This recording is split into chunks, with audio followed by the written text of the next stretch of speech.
Be more selfish in 2026. You keep calling yourself a people pleaser, or you keep saying you feel guilty for saying no or putting yourself first, and that's actually not you, that's your conditioning. You signed a contract way back when you were younger, a contract that you didn't know you were signing, but you signed nonetheless. The contract of the good girl, the contract that says, I will abandon myself for everybody else, the contract that says, I will put my needs last, the contract that says, I will be a good woman by being selfless and putting myself on the back burner and denying myself what I want to make everybody else comfortable. And now it's not working, right? Because like your health is suffering, your wealth is suffering, your happiness is suffering, you're in low levels of enjoyment in your life, you're just going through the motions.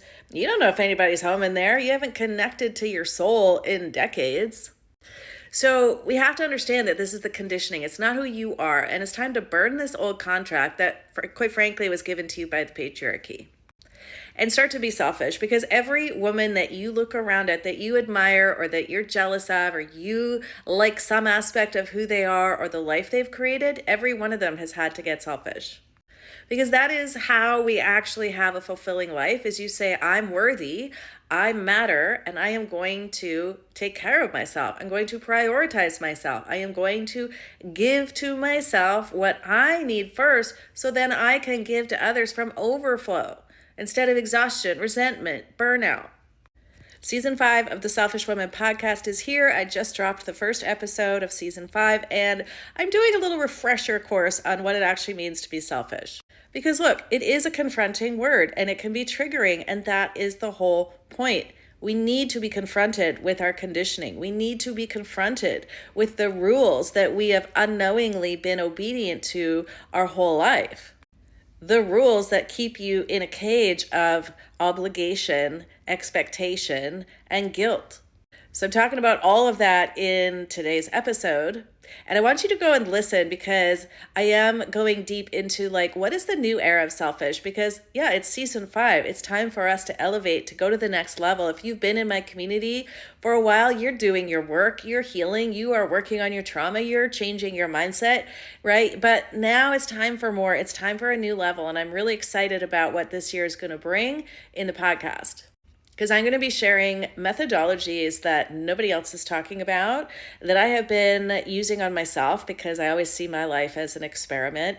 I've been using these methodologies on myself all of 2025, and I'm really stoked about what's coming for you. Because what's coming is a new way of engaging in life, a new way of seeing yourself, a new way of rising out of all of your past and into the future that you actually want. But if you don't believe you're worthy of what you want, it's never going to happen. So go listen to this week's episode of the Selfish Woman podcast. It is called Selfish is the Strategy. A new era begins. I can't wait to hear what you think about this podcast. Make sure to subscribe wherever you listen, Spotify, Apple, and share it with your friends who you know need this year.